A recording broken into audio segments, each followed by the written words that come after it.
Pessoal, muito bom dia. Espero que estejam todos bem. Vamos dar sequência à nossa quarta e última aula sobre reabilitação profissional, sobre essa relação do técnico em segurança do trabalho com o INSS na implantação desse programa de reabilitação profissional. Agradeço a todos que estão acompanhando a essa aula de maneira remota. Agradeço também quem está assistindo essa aula, que está disponível aqui no YouTube, no nosso canal Quem Ensina Aprende, justamente aí por causa desse momento de distanciamento social que nós estamos passando, mas mesmo assim nós continuamos com o nosso andamento, o andamento do nosso curso. Quando a gente falou na última aula, né, sobre reabilitação profissional, eu apresentei alguns conceitos, da nomenclatura da pessoa com deficiência. Sendo assim, eu passei aí por alguns nomes que foram adotados ao longo da nossa vida, né, o que tem histórico, né, e se encaixa, né, no perfil aí da pessoa com deficiência. Então, nós vimos lá em 1950 criança com defeito, né, defeituosa, em 75 pessoas mentalmente retardadas, indivíduos com impedimentos, deficiências e incapacidades em 1980, 1988 pessoas portadoras de deficiência, 1990 pessoas com necessidades especiais, pessoas com deficiência física, né, em 93, e nós chegamos ali no final, em 1998, ou seja, nós temos aí 20 anos, né, praticamente, né, 30 anos, desculpa, né, nós temos aqui há 30 anos, né, já o pessoal, desculpa, tô meio maluco aqui. De fato, nós estamos aí há 20 anos, né? Pessoas com deficiência, né? Envolvendo a, a Declaração de Salamanca, que ela aborda exatamente os princípios e práticas voltadas, né, na, na área de necessidades educativas e cria terminologias que são mais adequadas pelos que eles desejam ser chamados. Então, muito provavelmente, quando a gente entende aí do formato que a gente deve ser chamado, é de semelhante àquele apelido que ninguém gosta de receber. Então, defeito, mentalmente retardado, incapacidades, impedimentos, deficiências, isso não foi muito aceito nela pela população das pessoas com deficiências, e na Declaração de Salamanca foi observado aí que deveria ser utilizado, começar a ser utilizado, né, há mais de 25 anos atrás, a terminologia pessoa com deficiência, o PCD, tá? De maneira abreviativa. Então, não se usa mais esses termos que a gente está apontando aqui no nosso slide, né? E corretamente eu devo usar a pessoa com deficiência. E aí eu pergunto para vocês, né? Isso funciona bastante em sala de aula. Que nomes vocês conhecem que já foram usados ao longo da história para denominar as pessoas com deficiência? Muito provavelmente próximo da casa de vocês aí deve ter aquela pessoa que é um pouco mais na dela, um pouco mais quieta, que na infância ela era chamada, apontada de autista, né? Olha, ela é autista porque ela fica isolada no mundo dela, né? Ou simplesmente porque ela é introvertida, ela não é extrovertida como os demais ali daquela região. Vocês devem ter estudado, conhecido alguém que tinha alguma alteração, né, no membro superior ou no membro inferior, e aí a pessoa recebia diversos apelidos, né, maneta, perneta, e todos esses apelidos, né, eles geram certamente aí um desconforto para a pessoa que é apelidada, tá? Não estou falando somente de bullying, não estou falando somente de politicamente correto, mas eu estou falando de terminologias no qual a pessoa, sem conhecer a deficiência, acaba, né, criando aí um movimento para, para menosprezar a pessoa, menosprezar aquele indivíduo. Então a gente precisa entender, acima de tudo, os conceitos de deficiência e aplicá-los aí na nossa área de segurança do trabalho. toda pessoa com deficiência, ela procura um combate ao neologismo, né? O neologismo a gente entende, né, que são palavras, né, que a gente procura utilizar para evitar qualquer tipo de associação, né, ou de, de qualquer palavra que você tem de maneira superficial, né, de utilizar palavras novas ali, que às vezes nem são existentes, né, e acaba dando um outro sentido. Então, quando a gente fala em neologismo, é uma forma da comunicação, mas podem ser comparados como palavrões, gírias, ironias. E essas ironias, principalmente para a população PCD, que tem alguma falta de conexão, né, com o sarcasmo, com ironia, porque grande parte das pessoas com deficiência, eles são extremamente puros, eles não imaginam, no sentido literal da palavra, assim, eles não imaginam sacanagem, né, quando alguém está fazendo alguma brincadeira. Esse humor ácido que algumas pessoas gostam, esse sarcasmo, a população PCD ela não tem, né, grande parte deles não tem como fazer essa separação, essa linha tênue, né, que separa o humor, né, do sarcasmo, tá bem? Então, quando a gente fala sobre o combate dos neologismos, né, a gente tem que procurar nas empresas evitar essas terminologias aqui também. Pessoas com capacidades especiais. Ora, capacidade especial, a gente não está falando de um X-Men, não estamos falando aí de um super-herói. Nós estamos falando de uma pessoa com deficiência. Pessoas com eficiências diferentes. Quando a gente fala sobre eficiências diferentes, vamos falar primeiramente sobre eficiência, né? Um bom jogador de futebol, ele é eficiente, tipo, ele vai lá, marca gol, ele defende, ele faz várias coisas, né? Nós temos pessoas aí proativas no trabalho que são eficientes também. Agora, se a pessoa é eficiente diferente, ela de certa forma, ela é boa para a organização, mas dá aquela conotação de bonzinho, né? E ninguém quer ser bonzinho. Todo mundo quer ser um bom funcionário, quer ser um bom trabalhador, quer ser respeitado no seu trabalho e ser reconhecido por isso. Pessoas com habilidades diferenciadas. Isso se aplica, né, ao neologismo, que quando a gente fala em habilidade, nós estamos falando sobre uma competência, né, uma habilidade daquela pessoa. E se a gente fala de naturalmente uma habilidade diferente, que pode ser que aquela habilidade não seja aplicada, né, para a organização, e a organização está mais preocupada em atender o sistema de cotas. Não é esse o propósito, né, de combater o neologismo dentro do trabalho. Então é natural quando deveria ser pelo menos natural quando uma pessoa ela ela aponta ou faz algum comentário com a pessoa com deficiência, né? E você, enquanto técnico de segurança, faça uma repreensão educativa, né? Olha, não sei se você não sabe, né? Mas o mudinho que passou aqui, que você acabou de comentar, na verdade ele é uma pessoa com deficiência. Ponto.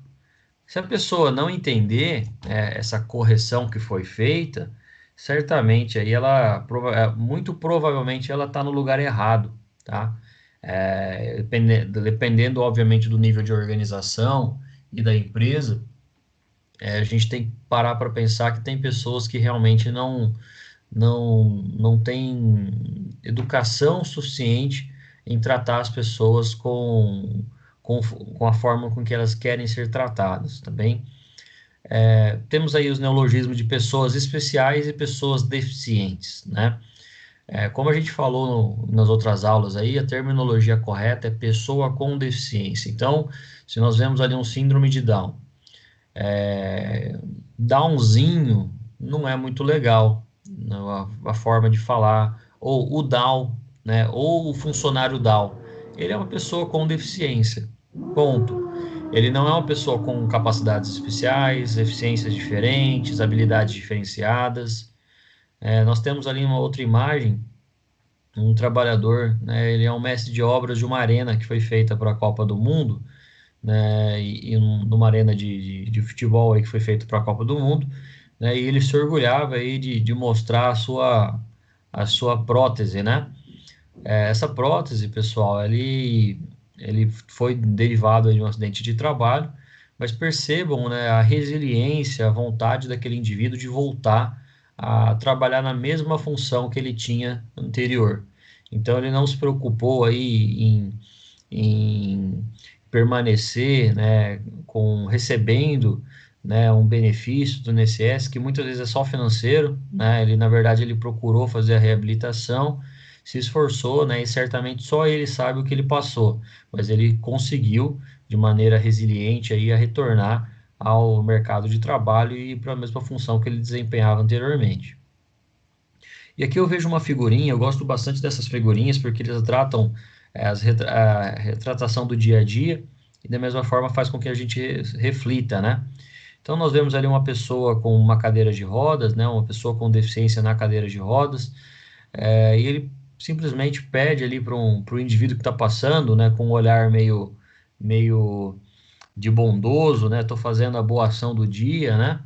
E aquela pessoa com cadeira de rodas ali, que eles também não se sentem menosprezados em ser chamados de cadeirante, tá?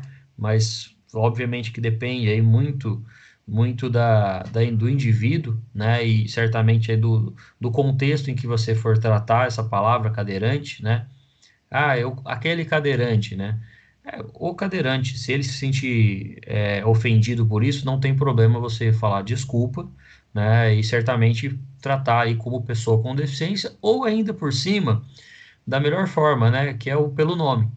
Então, muitas vezes a gente tenta procurar aí, né, o neologismo, né?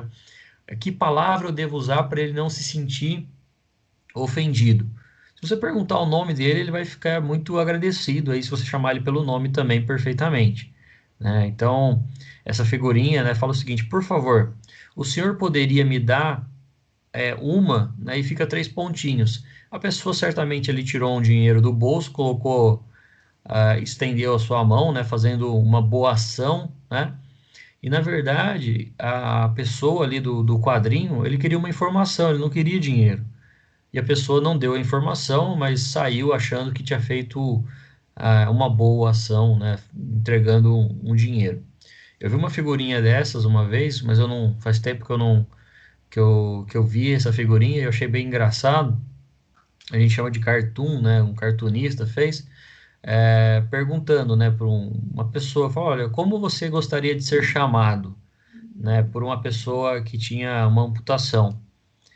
E aí ele falou, olha, eu gostaria de ser chamado pelo nome, né? Então, não precisa criar palavras novas para que deem um sentido mais, um sentido um pouco mais leve. A pessoa, ela tem aquela deficiência, ela é uma pessoa com deficiência, ela sabe disso, é visível para todo mundo, porém, a gente tem que evitar, né, essas palavras, né, de pessoa portador, pessoa deficiente, pessoa com habilidades, capacidades, não tem essa necessidade, tá bom, pessoal? A gente precisa realmente chamar ele aí do que ele gosta de ser chamado, primeiramente pelo nome, ou se for fazer uma referência escrita, pessoa com deficiência, já que ela vai fazer parte aí da Declaração de Salamanca de 1998. E percebam que assim como a gente está estudando isso hoje, a pessoa com deficiência ela já vem estudando isso desde o momento que ela reconheceu aquela deficiência,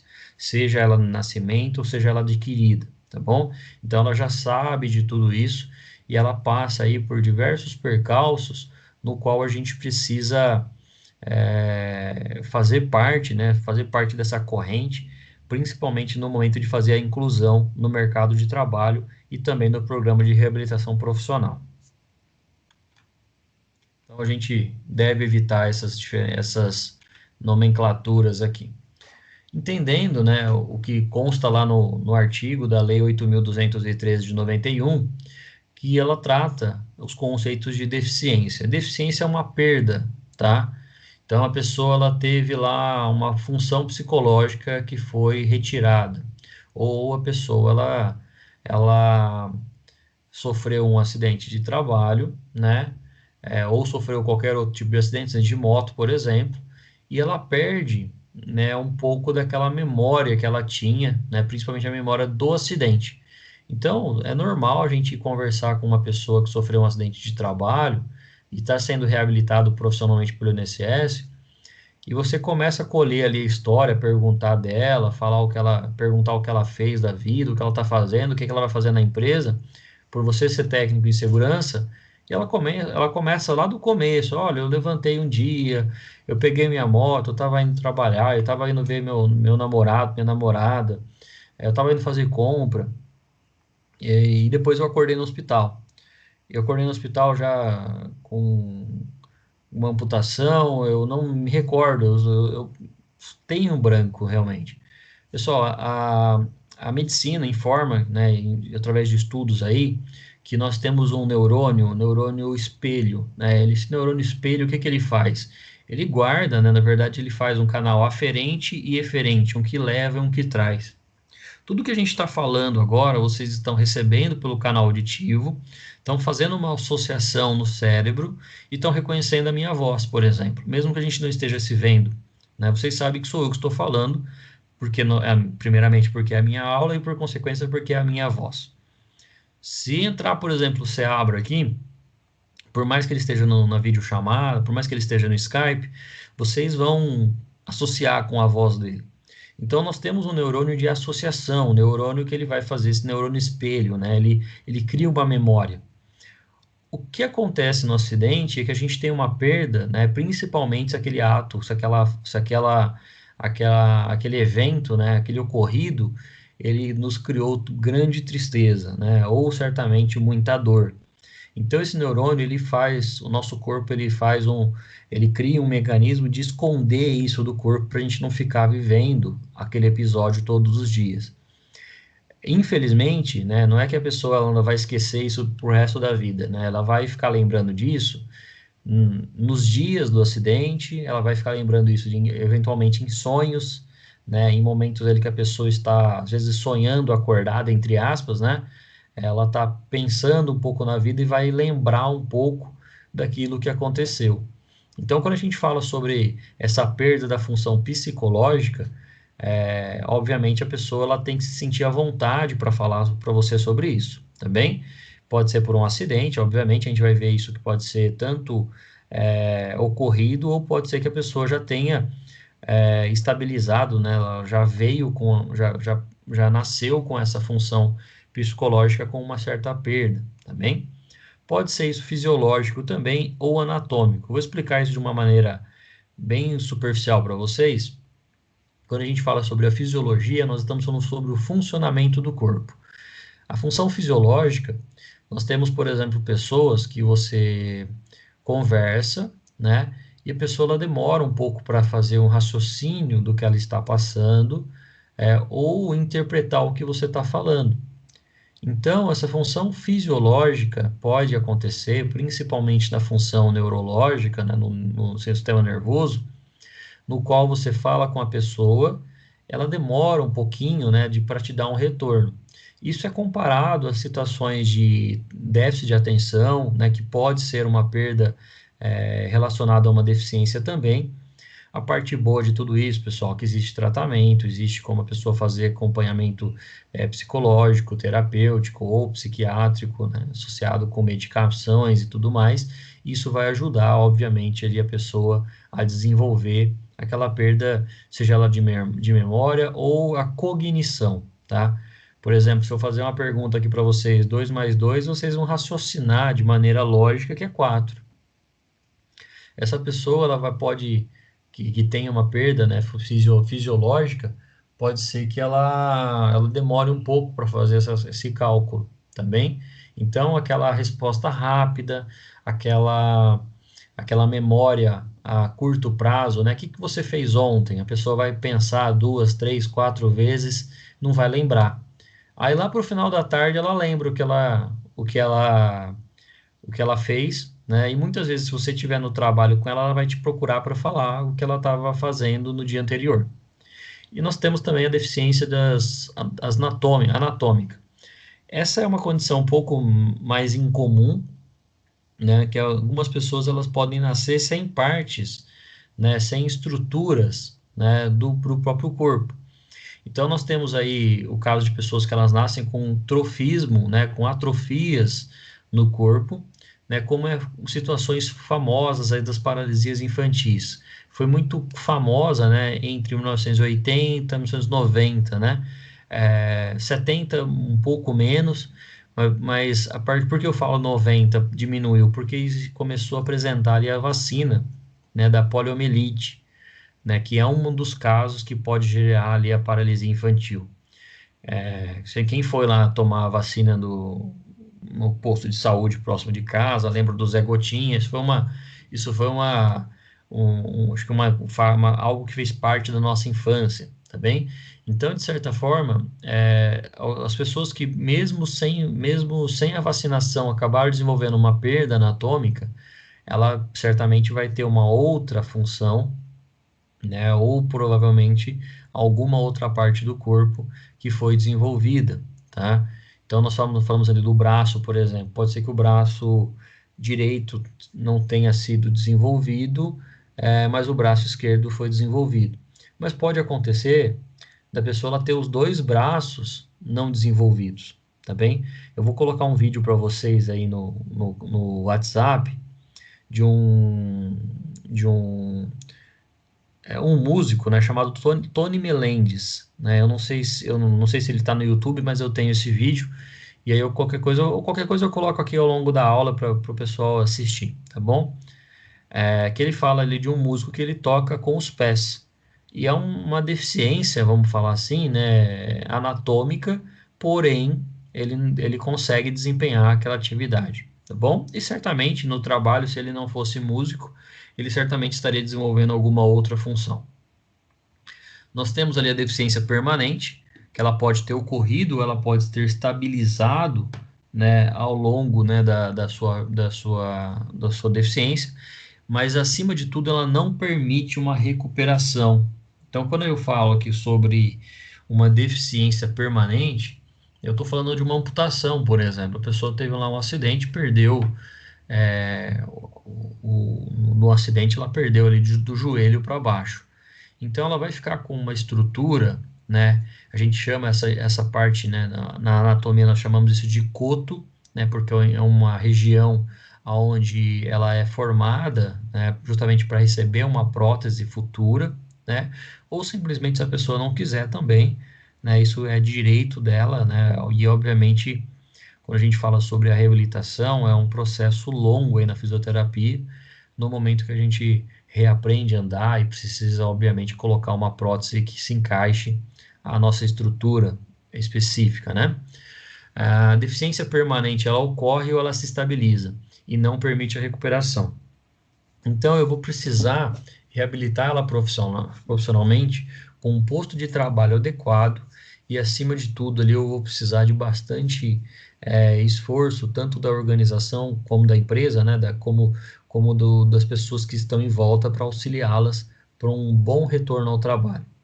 Eu tenho no caso da incapacidade, que aí ela já, apesar do nome é incapaz ser bastante pesado, né, até pejorativo, porque todo mundo é capaz de algo ou de alguma coisa, né?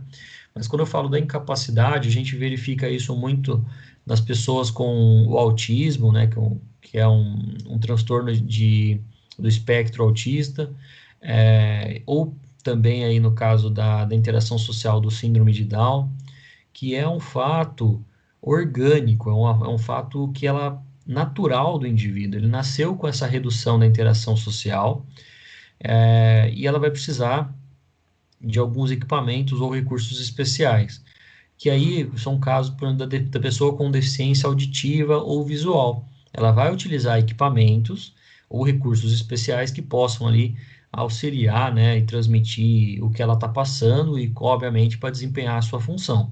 Então, uma pessoa com deficiência auditiva, muito provavelmente ela não vai conseguir, é, ela não vai conseguir ouvir o que está passando ali naquele vídeo e tudo mais. Então, ela precisa de ter um intérprete em Libras ou ela precisa ter uma forma de tradução para ela. Uma pessoa com deficiência visual, ela não vai conseguir, por exemplo, tá enxergando o que a gente está transmitindo aqui no slide. Por isso que eu leio, né, e acabo, de certa forma, né, por mais que a gente não tenha ninguém na nossa sala, né, com essa deficiência visual, é, é uma forma com que a pessoa ela entende o que está sendo passado.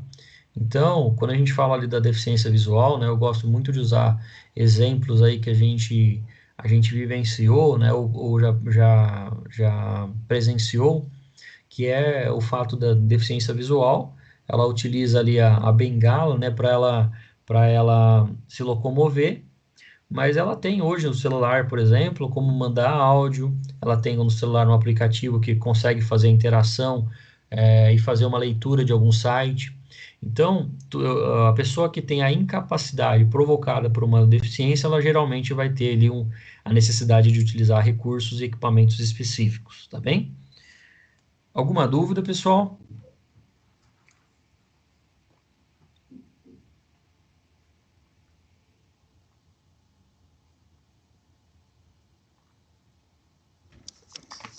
Tudo ok, Não, professor. professor. Então vamos lá. Fiz uma pausa aqui para tomar uma água também. E aí, eu vou apresentar algumas dicas, né, para a gente caminhar para o encerramento da nossa aula. Quando a gente fala de dicas, pessoal, isso eu usaria muito mais movimentos práticos aí para a gente entender, até fazer uma interação, mas eu vou explicando para vocês, para a gente entender esse contexto de reabilitação profissional e pessoa com deficiência.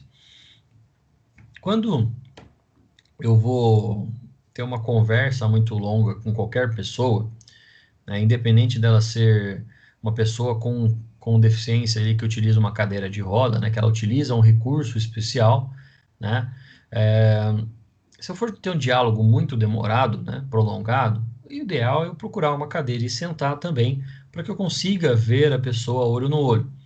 Vamos imaginar aí que você está num prédio, né, ou simplesmente em um lugar onde tem dois pavilhões. Se você for conversar com essa pessoa, ela lá embaixo no térreo e você no primeiro ou no segundo andar, você vai ficar conversando com ela, falando alto, né, gritando e olhando para baixo. E a pessoa que está lá embaixo vai ter que ficar olhando para cima. Isso certamente vai gerar um desconforto aí na região cervical. Isso vai gerar um desconforto para ambas pessoas, que muito provavelmente ninguém vai estar ouvindo direito o que está sendo falado, né? Ou todo mundo vai estar ouvindo porque ambos estão gritando, tá? E estão ali falando alto. E a mesma forma, eu tenho que me posicionar, né, com a pessoa que ela está sentada numa cadeira de rodas. Eu posso me agachar, né, ficar ali em uma posição sobre o meu joelho, né, ou de cócoras ali para conversar com ela, ou posso perfeitamente puxar uma cadeira e sentar para poder conversar com ela no mesmo olho no olho, ali na mesma linha dos olhos. Se você está andando com a pessoa ali na cadeira de rodas, né, se a pessoa ela está sentada na cadeira de rodas, ou se ela está utilizando ali uma muleta, eu jamais devo colocar a mão, né, para tentar falar assim, olha, eu vou empurrar, quer que eu empurro? Porque se a perna, né, uma vez eu perguntei isso para uma pessoa, né, com deficiência que trabalhava comigo, e eu perguntei para ele, eu falei, olha, deixa eu fazer uma pergunta, por que falam tanto aí que eu não posso colocar a mão na sua cadeira de rodas? E eu queria entender. Ele falou, ó, Conrado, você tem seu carro, não tem? Eu tenho, esse aqui é o meu. Você não gosta que mexam no seu carro? Eu falei, tá, não gosto. E aí eu entendi. Aí ele falou assim, desculpa a brincadeira, né? Ele falou, eu falei, mas você estava brincando, né? Ele falou, não, é uma brincadeira, mas essa cadeira de rodas, Conrado, é uma extensão do meu corpo. Então, eu não, do mesmo jeito, por exemplo, que você não gosta que coloquem a mão em você sem nenhum motivo, às vezes a gente pode interpretar de uma outra forma, pode ser uma forma de carinho em excesso, ou pode ser simplesmente um ato que a gente está cansado de receber, de que nós somos inválidos. Então, eu já sei que minha perna não funciona, eu sei que da cintura para baixo eu não sinto nada, não consigo ficar em pé, mas meus braços funcionam. Então, empurrar a cadeira, né, mexer na minha cadeira, é como se alguém estivesse mexendo, por exemplo, no seu cabelo, no seu rosto, no seu braço, sem a sua permissão. Então, a gente não se sente à vontade com isso. Se a pessoa pedir, né, por favor, né, posso, eu vou ter o direito de falar sim ou não. E se eu estiver sentindo a necessidade da pessoa empurrar, eu vou deixar ela empurrar ali aquela cadeira, eu vou deixar ela movimentar a cadeira. Mas no restante do dia, no restante da minha vida, eu que movimento porque ela é minha, que mexo nela. Aí eu entendi perfeitamente o que ela estava falando. Mas aí eu acrescentei, né? Até falei para ele, mas assim, por exemplo, a gente pode observar ali algum obstáculo, né? E se você pedir ajuda.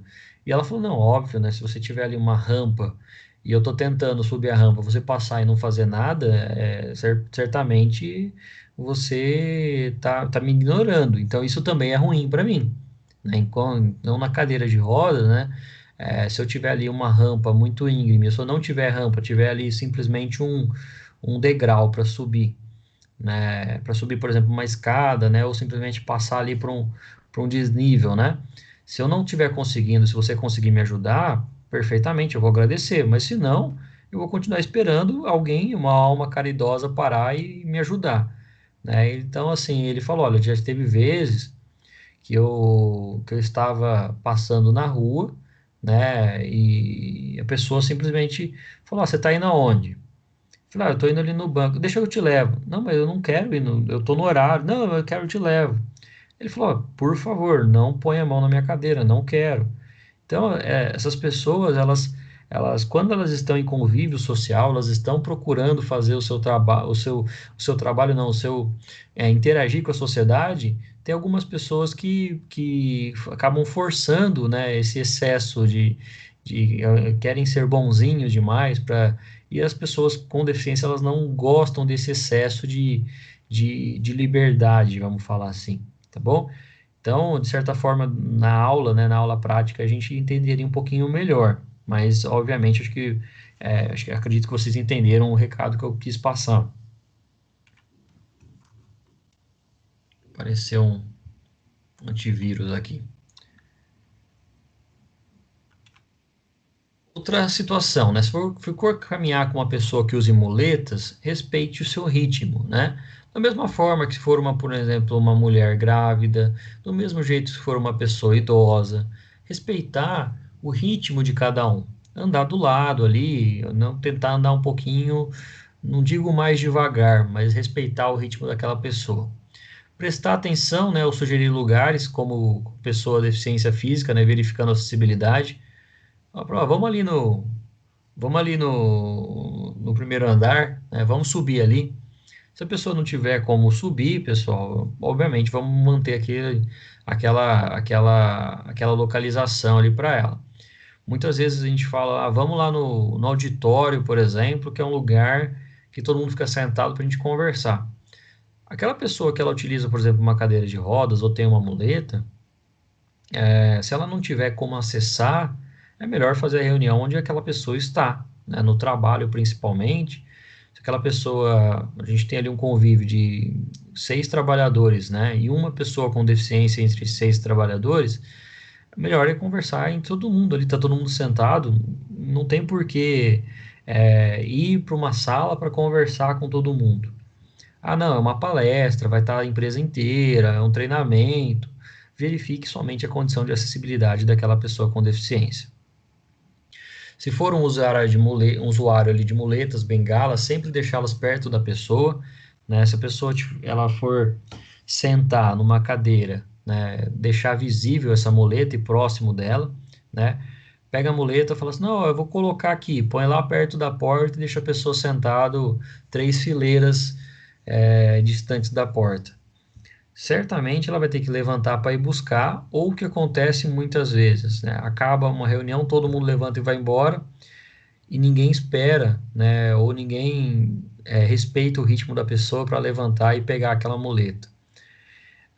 E aí a pessoa ela se sente menosprezada, acaba esperando todo mundo sair, fica por último, e aí alguém lembra dela no final, ó, a sua muleta tá aqui, e entrega para ela. Vocês já pararam para pensar se a pessoa tivesse com vontade de ir no banheiro ou tomar água, ela tinha que ter esperado todo mundo sair para ir tomar água e para ir no banheiro? Então, o ideal é deixar próximo dela para que ela faça ali, ela levante e ela adote ali o seu ritmo de saída, né? Ou qualquer outra vontade dela. Simplesmente pode ser que toque o celular dela ali, ela pode querer atender e a muleta dela está lá perto da porta. Ela não vai atender, né? Isso já vai ter um problema de educação, de comunicação em uma reunião, por exemplo. E não se preocupe com as expressões de andar ou correr, né? Quando eu falo, por exemplo, com as pessoas com deficiência física, né? Ó, você precisa ir andando ali para virar. Na verdade, ela vai andando, mas vai do jeito dela, né? Ou ela, ó, você precisa ir correndo, né? A pessoa até pode entender isso de maneira irônica, né? Eu até tentaria, mas eu não tenho as duas pernas. Como que eu vou correndo, né? Eu vou com a minha cadeira aqui, né? Eu acelero ela, eu ando com ela, mas ela tem um certo ritmo.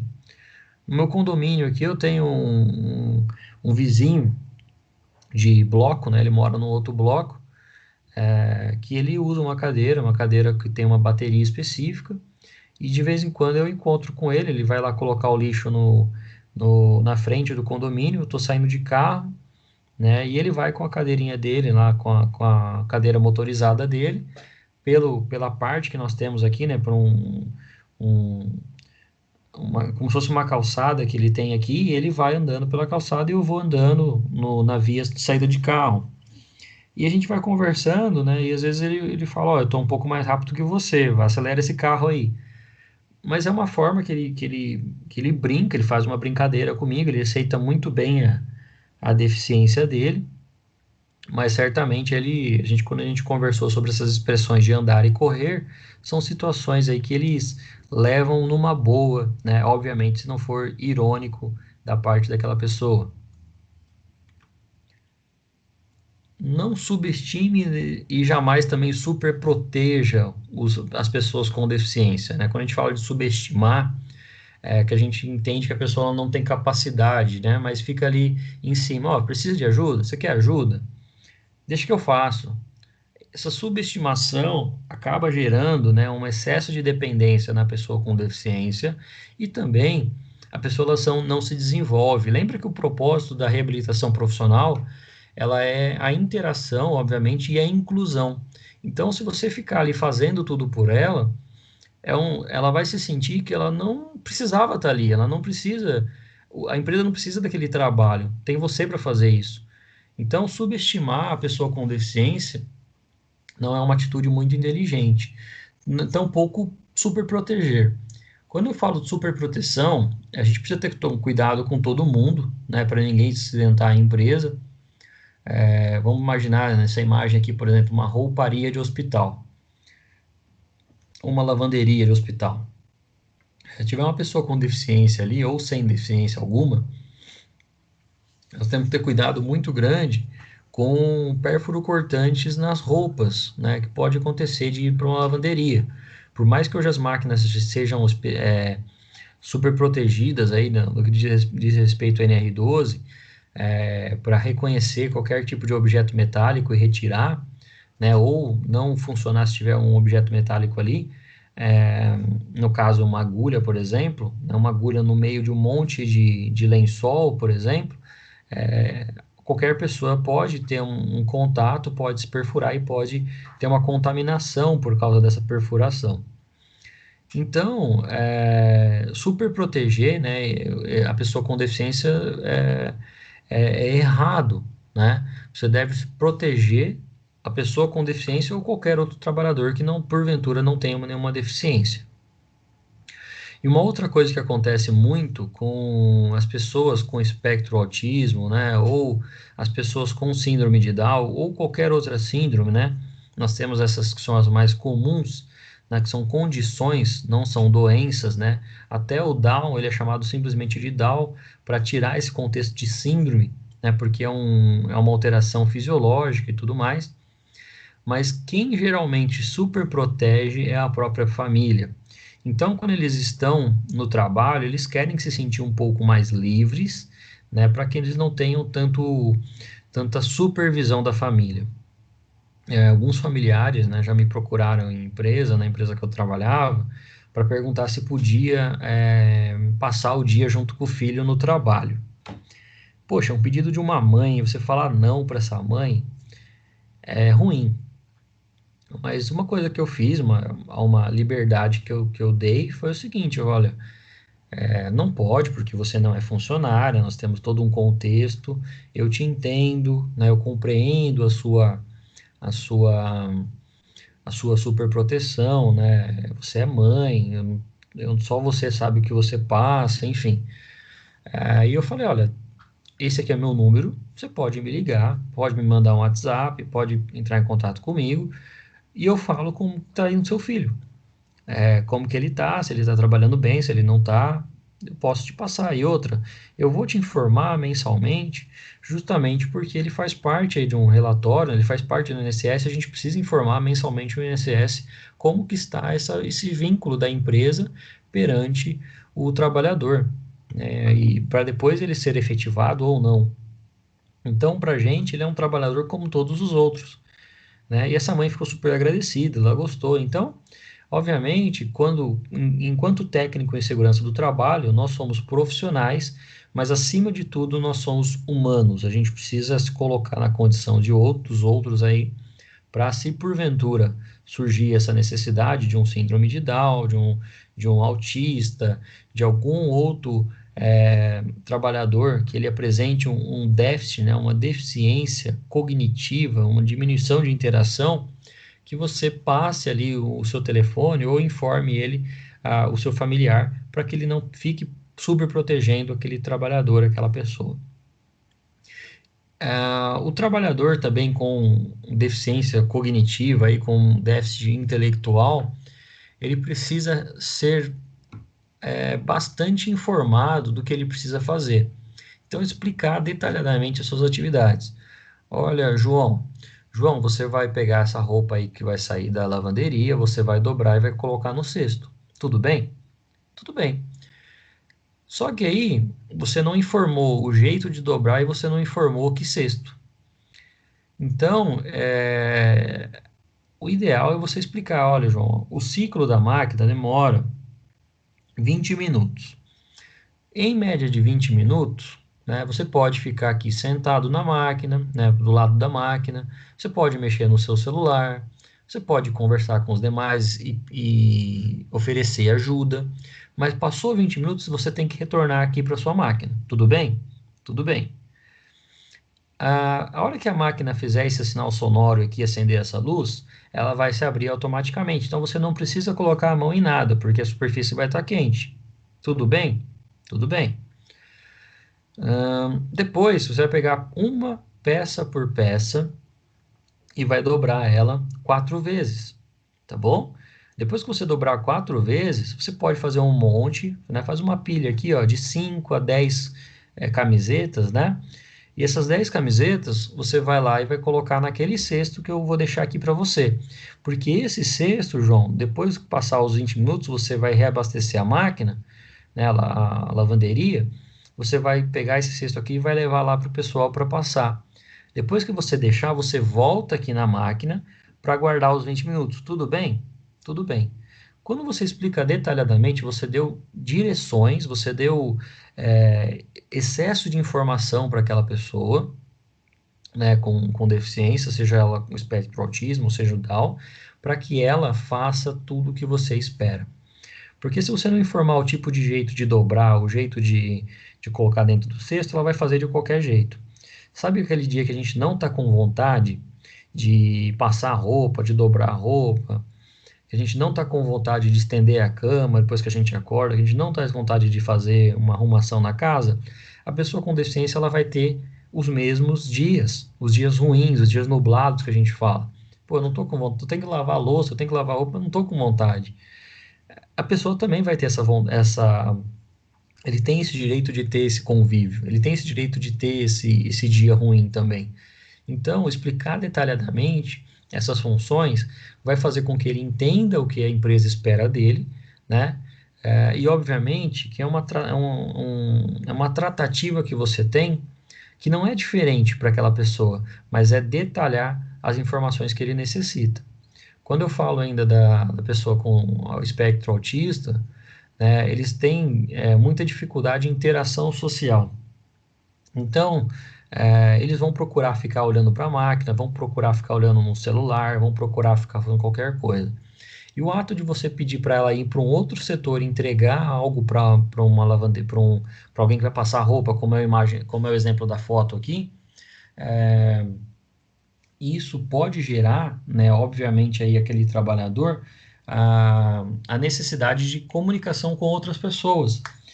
Então, ele vai conseguindo fazer isso ao longo do dia dele, né? Mas no primeiro dia ele não vai falar bom dia, ele não vai falar oi, ele vai simplesmente pegar o cesto e vai colocar, porque você falou que era para colocar o cesto. Você não falou que era para dar bom dia, para falar oi, para se apresentar, né? Então, é interessante você detalhar muito aquela situação específica de trabalho daquele trabalhador.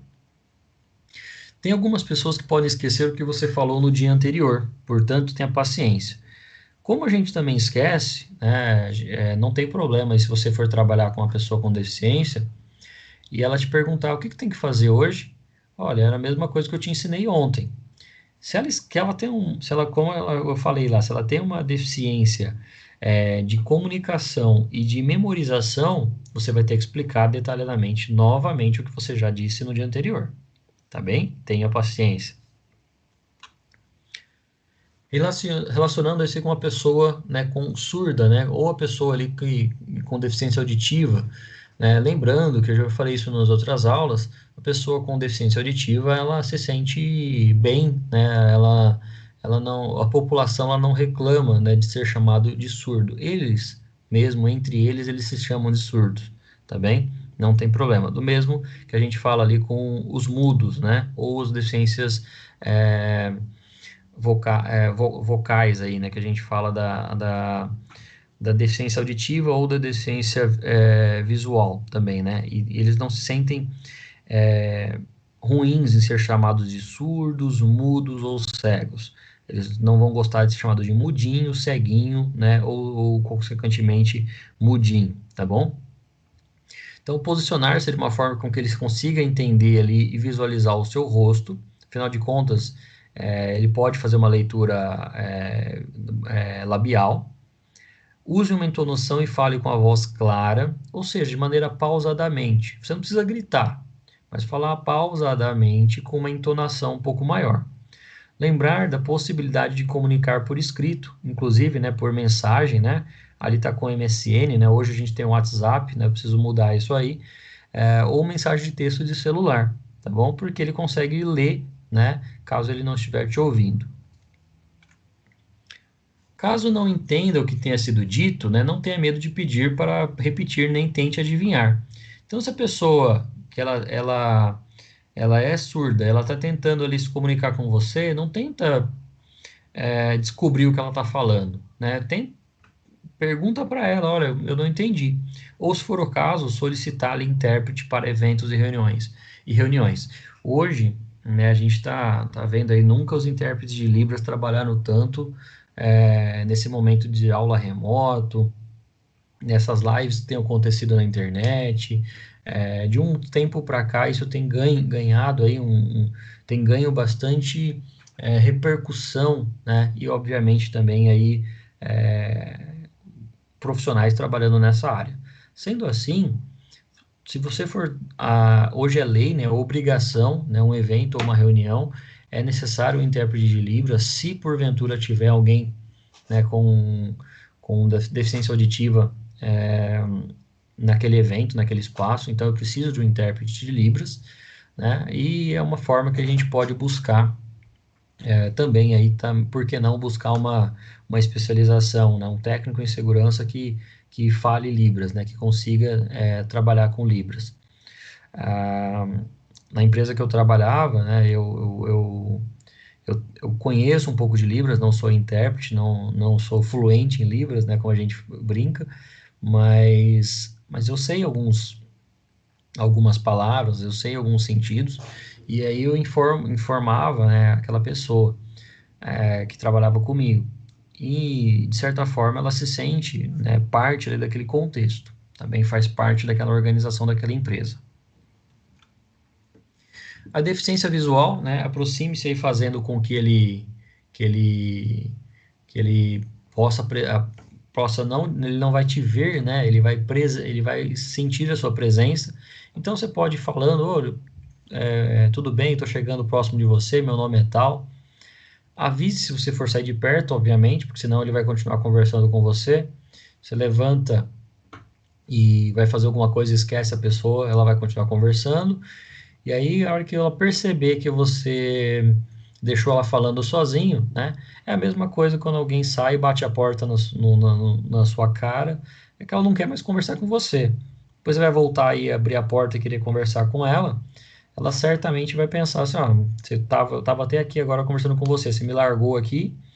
Pessoal, ela também tem sentimentos, ela também tem hormônios, ela também tem neurotransmissores ali, a dopamina, ela também tem adrenalina, ela tem, como todos os outros, né, ela não é um extraterrestre, ela tem sentimentos, tá? Então ela precisa ser tratada como você espera ser tratado também. A comunicação deve ser dirigida à pessoa, não para o seu acompanhante, né? Olha, eu vou falar para o seu filho, você fala para ele aí. Não, fala com a pessoa e a mãe ou o pai faz essa transmissão, né? É, é, ou certamente, né, se a pessoa tem deficiência visual, ela está te ouvindo, né? Provavelmente ela está te ouvindo. Utilize o tom de voz normal, ela não tem nenhuma deficiência auditiva. Identifique-se logo no início da comunicação, porque quando você fala assim, olha, eu me chamo Conrado, a partir de agora ela já guardou a sua voz, ela também tem uma memória afetiva lá dos neurônios espelho, né, e ela vai conseguir memorizar. O que acaba acontecendo no caso da deficiência auditiva é que ela tem é algo que a ciência não sabe explicar de maneira muito científica mesmo, mas que a pessoa com deficiência visual ela acaba melhorando o seu sistema auditivo, tá bem? Então, de certa forma, é algo que tem uma relação ali com o sistema vestibular, né? E isso ajuda, obviamente, na identificação da sua voz. Fique à vontade de usar palavras veja e olhe, né? Inclusive, quando a gente conversa com uma pessoa que tem deficiência visual, ó, você viu o que passou na TV ontem? Ela falou, se eu tivesse como ver, eu via, né? Mas ela é uma forma que ela entende que acaba sendo uma linguagem, né, natural que a gente utiliza. No convívio social, o profissional não exclua ou deixa as pessoas fora, né? Elas vão decidir ali como elas podem ou se elas querem participar. Ao explicar as direções para a pessoa cega, seja o mais claro e específico possível, né? E aí vamos falar da figura também do cão guarda, né? O cão guia. Ele jamais já deve ser distraído. Não é muito comum aqui em Araraquara, mas em São Paulo você às vezes vê o cão guia no metrô e muita gente querendo passar a mão no cachorro, né? Então, não deve ser estimulado porque ele está trabalhando e qualquer interação com outro indivíduo, né?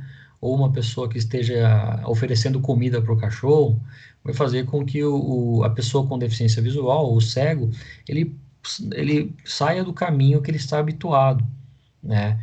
E obviamente isso vai gerar ali bastante desconforto para aquela pessoa. É como se fosse colocar uma venda em você, te girassem, né? Rodassem você aí e falar para você, ó, vai reto. Sem o cão guia, aquela pessoa ela não vai saber o que está acontecendo, tá bem? Então lembre-se que aí o cão guia, no caso, ele é um instrumento, né, para levar aquela pessoa com deficiência visual para o lugar onde ela quer ir. Alguns recursos e suportes que eu vou falar aí rapidamente, né, que podem ser utilizados. O mais famoso de todos eles aí é o Braille, né? Então, o Braille são saliências que nós temos aí podem ser feitas em papel específico e através de uma máquina, numa impressora específica, que elas servem para a população com deficiência visual. para que ela consiga ler, né, através do Braille, tá?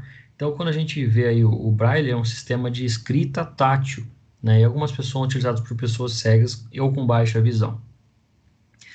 São utilizados em papel aí em um certo relevo, né? E os usuários aí do sistema Braille, eles podem, obviamente, aí são, são bem treinados, né? Eu já tentei ler um pouco em Braille, já tentei entender essa diferenciação aí nas escritas, mas é muito, muito, muito difícil, tá? É uma coisa que para mim foi muito difícil, tá?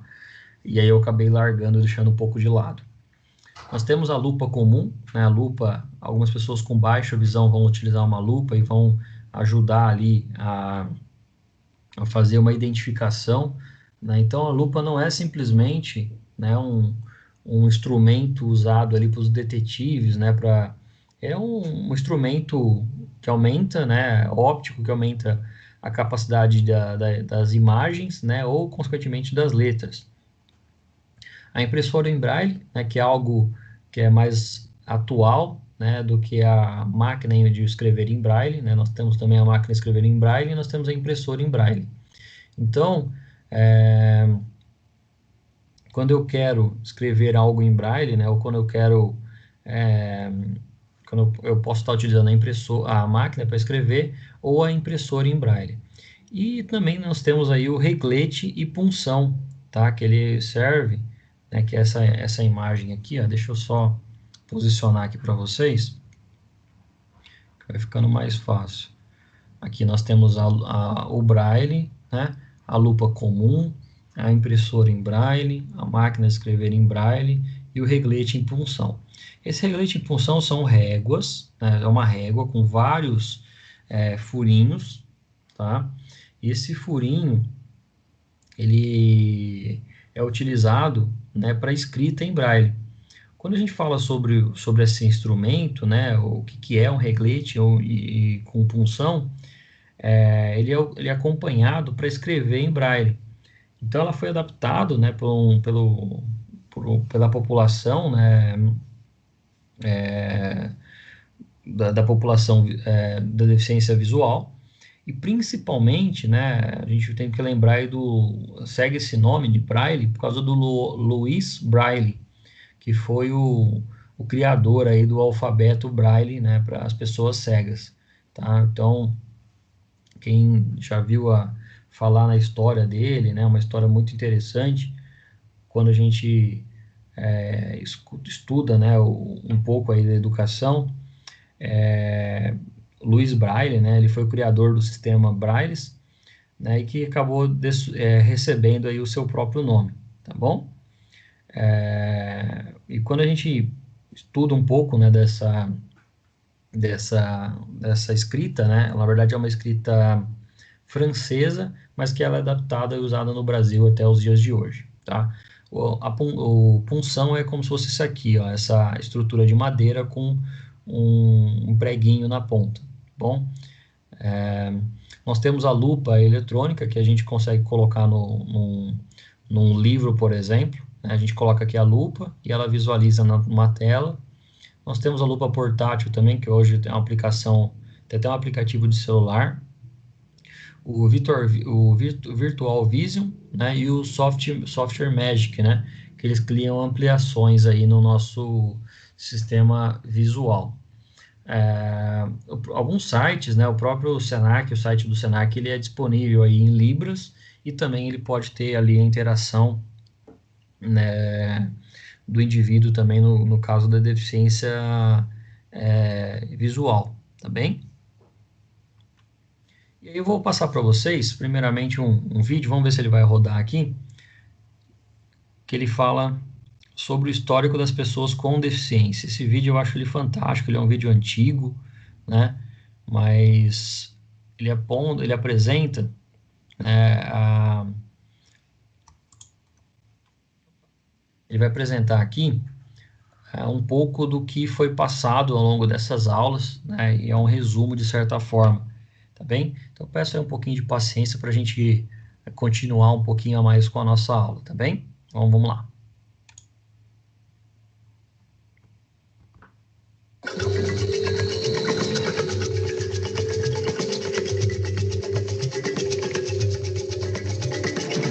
estava procurando situações que me ajudassem a mostrar como a sociedade tem tratado as pessoas com deficiência desde o começo da história.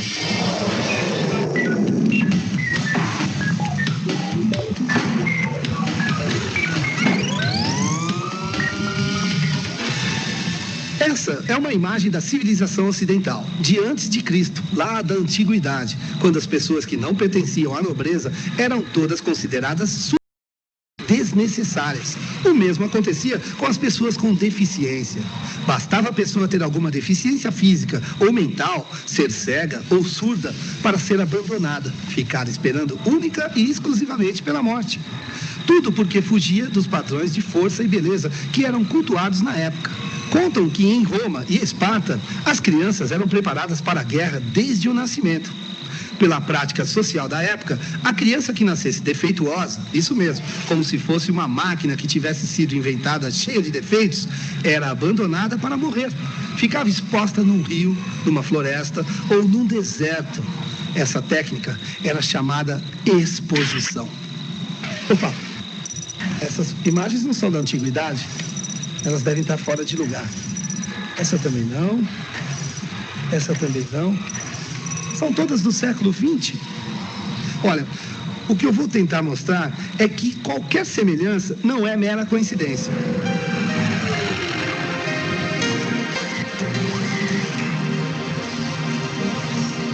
Na antiguidade, a sociedade era composta pela nobreza e pelo povo. Os nobres eram os donos do poder e o povo vivia para produzir tudo para os nobres: vestimentas, alimentos, utensílios, riquezas, tudo. Quem não servia para produzir riqueza, nem para guerrear, não servia para mais nada. Podia ser exterminado sem nenhum problema de ordem ética, moral ou religiosa. Aqui, isso é importante: o nascimento de Jesus, o surgimento do cristianismo. Uma época em que todos eram filhos de Deus, mulheres, escravos, pessoas com deficiência. Mas essa mudança de comportamento tem uma explicação lógica: os milagres realizados por Jesus em suas peregrinações, quando ele curava as pessoas com deficiência. O cego voltava a enxergar, o coxo voltava a andar. E Jesus ainda pregava: todos eram filhos de Deus, criados à sua imagem e semelhança. Então, pela lógica, não poderiam mais ser considerados sub-humanos, muito menos ser abandonados até a morte. Nessa época, considerava-se que todas as pessoas com deficiência tinham uma alma, e isso fazia diferença. Era mais ou menos assim: as pessoas com uma deficiência não podiam mais ser assassinadas, mas algumas eram compradas pela nobreza para divertir os convidados nas festas. As que podiam trabalhar eram recolhidas e mantidas por religiosos. As que não podiam não eram assassinadas, mas viviam como pedintes, dependendo da caridade alheia. Opa, acho que guardei alguma imagem no lugar errado. Ainda estou falando dos primeiros séculos depois de Cristo e essas imagens são do século XXI. Bom, vejam se tem o menor cabimento: preconceito e abandono em pleno século XXI. Às vezes eu até me confundo, porque, olhem, é bem parecido, não é mesmo? Peraí, vamos retomar daqui. Bom, a Igreja Católica foi ganhando terreno e mudando o cenário político. A sociedade, que até então era constituída pela nobreza e pelo povo, ganhou uma nova classe: o clero. Uma classe que já nasceu com poder e tanto. Podia até excomungar as pessoas, definir quem ia ou não entrar no reino dos céus.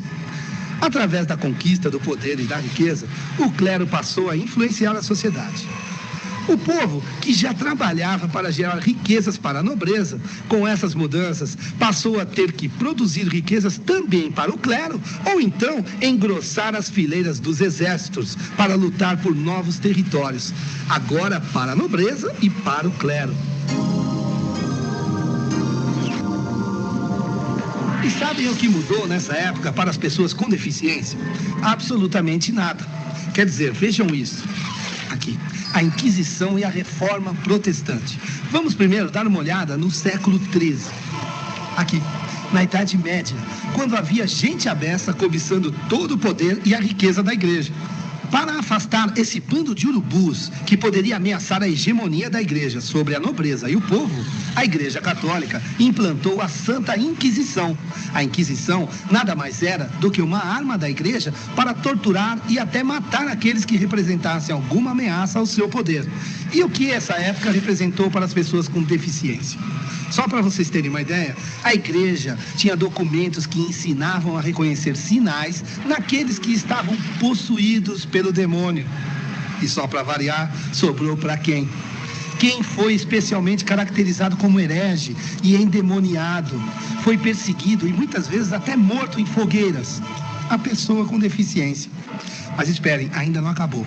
Vamos ver o que aconteceu um pouco mais adiante, no século XVI, aqui, na Reforma Protestante. Uma parte do próprio clero se rebelou contra a Igreja Católica por não aceitar tantos desmandos absurdos e fundou uma nova religião, o protestantismo. E no que isso mudou a vida da pessoa com deficiência? Mais uma vez, em absolutamente nada. Ela continuou sendo perseguida, torturada e morta. Se na Inquisição essas pessoas eram consideradas hereges e endemoniadas, na Reforma Protestante eram vistas como as escolhidas por Deus para pagar os pecados da humanidade. A pessoa com deficiência transformou-se no bode expiatório dos pecados do mundo. Bom, vamos ver o que a gente tem até aqui. Na antiguidade, as pessoas com alguma diferença, não só por deficiência, nem eram consideradas seres humanos e costumavam ser assassinadas. Com o cristianismo, deixaram de ser assassinadas, mas viviam abandonadas como pedintes, entregues à própria sorte. E no período medieval, primeiro eram consideradas endemoniadas, depois as escolhidas para receber os castigos divinos, merecendo às vezes até a morte. Ou seja, até onde vimos, a sociedade não fez outra coisa senão discriminar, abandonar, torturar e matar as pessoas com deficiência. Vejamos, no princípio não eram seres humanos. Depois passaram a ser consideradas hereges, endemoniadas, pessoas escolhidas para serem castigadas por Deus. Foram abandonadas como pedintes. E agora, como seriam tratadas no século XVIII? A resposta está aqui: isolamento, confinamento. Vejam, em pleno século XVIII, as pessoas eram... confinamento no século XVIII. Deve estar aqui. Nossa, quantos exemplos de isolamento e abandono nos séculos XX e XXI. Vamos pegar daqui então. Vamos falar um pouco da pessoa com deficiência na atualidade. Deixe-me ver. Parece que tivemos avanços importantes.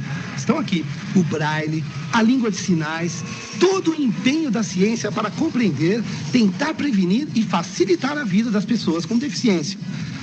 Mas vem aqui, será que a sociedade finalmente deixou o preconceito e a discriminação de lado? Parece que não. O preconceito ainda está em toda parte. Basta olhar nas ruas, nos prédios que não facilitam o acesso, nos asilos, hospitais e internatos criados para manter as pessoas com deficiência longe das famílias e dos olhos da sociedade. E, como se não bastasse, na pouca oferta do mercado de trabalho e na discriminação que ainda ocorre em algumas escolas. Às vezes, fico pensando, por que será que essas coisas ainda acontecem? Será o reflexo de toda essa história de preconceito, de perseguição e de maus tratos às pessoas com deficiência que acabamos de ver? Será que essa cultura de discriminação ficou tão arraigada que a gente nunca vai conseguir construir uma sociedade que reconheça e respeite as diferenças? Já estamos no século XXI. O século do futuro. Não temos por que esperar mais para começar a escrever uma nova história. Será que já iniciamos um bom capítulo? Experiências novas, imagens que já mereçam registro? Vamos lá. É a nossa hora de fazer a diferença.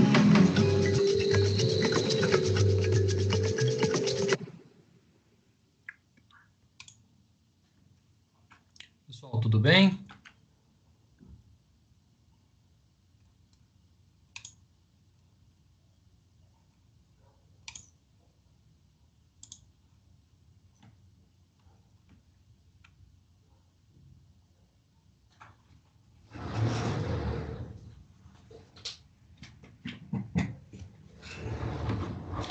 Esse vídeo ele apresenta, né? Esse vídeo então ele apresentou aí uns conceitos da histórico da pessoa com deficiência de uma maneira um pouco mais lúdica, né? Um vídeo de aproximadamente aí 9 minutos, tá? Então eu tenho só para passar mais alguns temas para vocês, né? Que fala aí sobre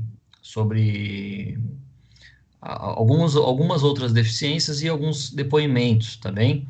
É, mas antes de mais nada, eu queria entender, né, o que que vocês sentiram aí em relação a esse vídeo. Alguém pode abrir o áudio aí para me falar? Quem entendeu?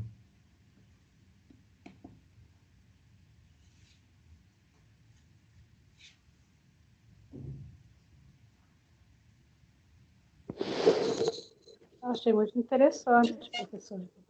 Legal? Gostou, Vanusa? Meu filho, ele tem déficit de atenção, né? Então, para mim foi muito bom Oh, que estar bacana. acompanhando a aula para, né, que você falou sobre, né, o assunto. Não, muito legal, muito legal. Eu vou até pedir assim, pessoal, para vocês, tem como a gente ficar mais 10 minutos, mais 10 a 15 minutos em aula, tudo bem? Tudo bem, tudo ok. Então vamos lá. Eu vou passar um vídeo de um comercial dos anos 90, talvez muitos de vocês aí não se lembrem, né, esse vídeo aqui, na verdade, é um comercial que falava sobre síndrome de Down. Mas aí eu quero que vocês, se der para ler aí o que está escrito, aí a gente vai conversando.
Esse vídeo ele passava nos comerciais aí dos anos 90, mais ou menos, falando um pouco sobre isso, né? Sobre a gente associar que a pessoa que é perfeita, né, vai à escola, faz natação, toca piano, mas a criança com Down, ela não pode fazer nada, ela tem que ficar em casa isolada, né? Eu acho muito bacana esse vídeo, faz a gente refletir, e por mais que eu já tenha visto esse vídeo milhares de vezes, até hoje ele me arrepia. Não sei se é por causa da música, eu não sei se é pelo que eu estou lendo. E aí no final ele faz uma comparação, né, que o Carlinhos, né, na verdade ele tem um amigo ali que é um menino de rua. E o Down, ele não se preocupa se a pessoa ela é de rua, se ela tem família, se ela tem dinheiro, ela simplesmente ela tem o amor, né? A pessoa com Down, ela apresenta muito mais interações amorosas do que uma pessoa que não tenha Down, tá bem? Então, um dos convívios ali, um dos sinais da pessoa com síndrome de Down é visual, né, que é a alteração do cromossomo, né, que gera uma alteração característica visual, né, no rosto daquela pessoa. Entretanto, a gente não está preocupado com a estrutura, mas sim como ela é por dentro, né? Então, isso é muito bacana e faz a gente refletir cada dia que passa, que a gente tem que trabalhar em prol da inclusão, né? E vocês, enquanto futuros técnicos de segurança do trabalho, como eu falei isso já em outras aulas, acima de profissionais, nós precisamos ser humanos, tá bem? Então, essa inclusão, acaba sendo bem legal para quem trabalha, tá bem? E, pessoal, é uma quebra de paradigma todo dia, é uma quebra de barreira todos os dias. E aí, para a gente encerrar, né, a nossa aula, tenho aqui 4 vídeos, cada um deve ter em torno de 30 segundos, de 1 minuto no máximo. Foi uma campanha, né, chamada hashtag Se Fosse Seu Filho. Cada atriz aí são atrizes famosas, né, e elas estão aí contando histórias de mães de pessoas com deficiência, tá bem? Então eu vou passar eles rapidamente e aí a gente já encerra a nossa aula. Era Natal. A família começava a organizar um encontro. Meu filho não conseguia ficar acordado até tarde, em função dos fortes remédios que ele estava tomando. Ele precisava dormir até as 9 horas da noite. Expliquei a situação à família e pedi que eles marcassem o encontro um pouco mais cedo. Assim ele poderia aproveitar pelo menos um pouco. Foi minha mãe que respondeu no grupo da família. Natal é à noite. Tem que ser até a missa do galo. Detalhe, nem católicos são. E muito menos assistiram à missa. Nesse ano, não fomos ao Natal da família. E se fosse seu filho?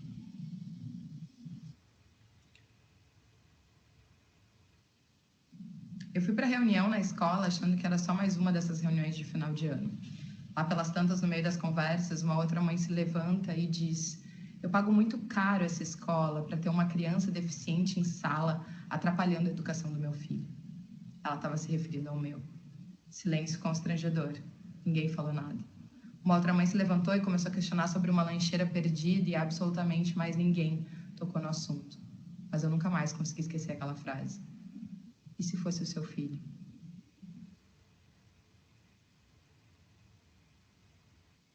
Um dia bem difícil. Talvez fosse o calor ou alguma dor que ele estivesse sentindo e não conseguia me explicar. E eu também não conseguia entender. Eu sei que aquele dia ele estava berrando bem mais do que nos outros. Foi quando a polícia bateu na minha porta. Foi assim que eu descobri que a minha vizinha tinha chamado a polícia, dizendo que não aguentava mais os berros do meu filho. Quando o policial viu que meu filho tinha autismo e não conseguia falar, ele ficou tão sem graça. Me pediu desculpas. Quando ele estava indo embora, ele se virou para mim e falou: mas ela sabe? Eu falei: ela sabe. O policial baixou a cabeça e entrou no elevador. E se fosse o seu filho? Eu estava no elevador com meu filho e aí ele começou a mexer as mãos. Começou a se balançar. Estava ali quietinho, de repente começou a balançar as mãos. Aí tinha uma mãe com uma filha no elevador também. E essa menininha perguntou: mãe, por que ele faz isso? Aí a mãe imediatamente respondeu: não sei, minha filha, ele deve ter algum problema. Não chega perto dele não, fica aqui com a mamãe. Eu tive vontade de sair correndo dali. Desci no primeiro andar, não era nem o meu andar. E se fosse seu filho? E se fosse seu filho? Vamos chegar à conclusão da aula de hoje. é um pouco pesado esse vídeo para a gente ter na sexta-feira, mas fica a pergunta aí, né? E se fosse seu filho? A interrogação, e aí a forma com que a gente deve interagir com as pessoas com deficiência, né? Sempre se colocar na condição dos outros. Primeiramente, eu preciso entender, né, que a aula de hoje ela foi para entender que a reabilitação profissional ela é superavitária, ou seja, ela tem um retorno grande para as empresas, para o INSS, para o trabalhador e, consequentemente, para a sociedade. E existe uma mudança de paradigma que é certamente um fator mais importante na obtenção de novos e melhores resultados. Tá bem? Pessoal, chegamos então aí ao final da nossa aula. Agradeço pela oportunidade, agradeço pela paciência de vocês aí, que eu dei um probleminha na internet hoje cedo, tá? Então, agradeço a todos, obrigado e até a próxima aula.